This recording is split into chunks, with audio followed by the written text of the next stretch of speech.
इतिहास के पन्ने खंगाले जाए तो हजारीबाग संसदीय सीट पर ज्यादातर कांग्रेस और भाजपा आमने सामने टकराते रहे हैं। इस सीट पर दोनों दलों की जीत के आंकड़े देखें तो कांग्रेस 3 बार और भाजपा 7 बार विजय पताका लहराने में कामयाबी हासिल की है।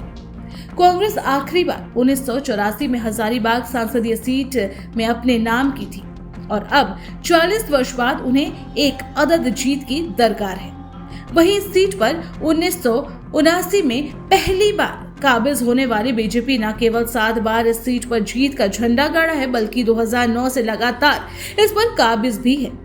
हजारीबाग के पूर्व सांसद और सीपीआई के वरिष्ठ नेता भुवनेश्वर प्रसाद कांग्रेस की पहुंच सुदूरवर्ती क्षेत्र तक होने के बावजूद धरातल पर जन समस्याओं को लेकर सक्रियता की कमी इस सीट से पिछड़ने की बड़ी वजह मानते हैं। हालांकि एक हकीकत यह भी है कि 1979 के बाद हजारीबाग संसदीय सीट पर लगातार मजबूत होती बीजेपी के सामने 2004 के लोकसभा चुनाव में विपक्ष ने एकजुटता दिखाई तो भाजपा के तत्कालीन कद्दावर नेता और विदेश मंत्री यशवंत सिन्हा को भी हार का सामना करना पड़ा था। इस बार एनडीए से भाजपा प्रत्याशी मनीष जायसवाल और इंडी अलायंस के कांग्रेस प्रत्याशी जयप्रकाश भाई पटेल से चुनावी मैदान में है। विपक्ष इंडी गठबंधन के सहारे एकजुट होकर चुनावी मैदान में खुद को मजबूत साबित करने में जुटी है। वहीं भाजपा भी एनडीए की एकजुटता को अपनी ताकत बता रहा है।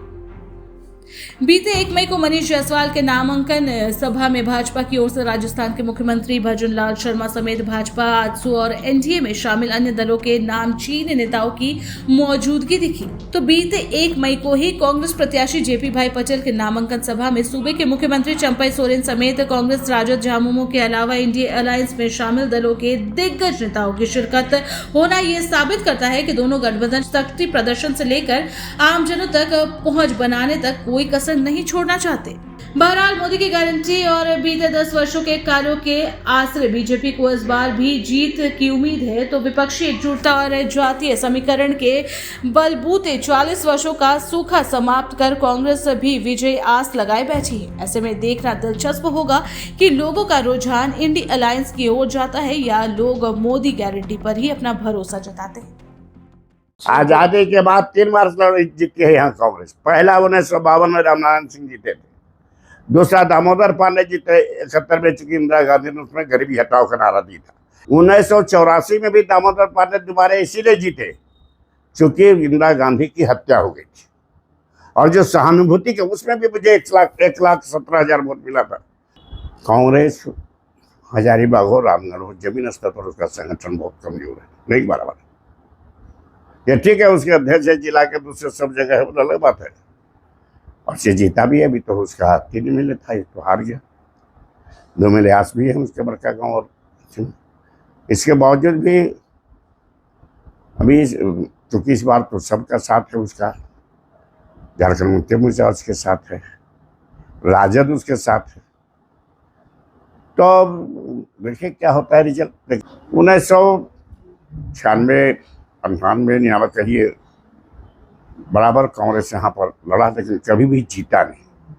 अलग बात है कि चूंकि माइनॉरिटी वोट चला जाता था कांग्रेस के फेवर में तो सेकंड हो जाती है माइनॉरिटी। आपको शायद नहीं मालूम कि माइनॉरिटी यहाँ हजारीबाग लोकसभा क्षेत्र में माइनॉरिटी वोट 1 नंबर में। पिछले 60 दिनों से मैं प्रचार कर रहा हूँ और लगभग 1000 गांव तो जरूर पूरे हो गए होंगे मुझे जाते हुए, और बचा हुआ जो 19 दिन है तो जो बचा हुआ जनसंपर्क है या जहाँ जाना नहीं हो पाया है या जिन लोगों से नहीं मिलना हो पाया उन लोगों से मिलने का प्रयास करेंगे। अधिक से अधिक लोगों तक टच करेंगे।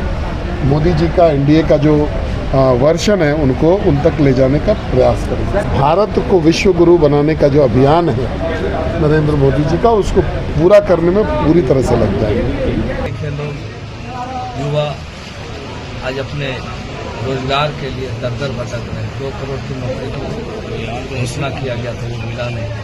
महंगाई चरम पर, निश्चित रूप से पूरे देश ही इस बदलाव के मूल में।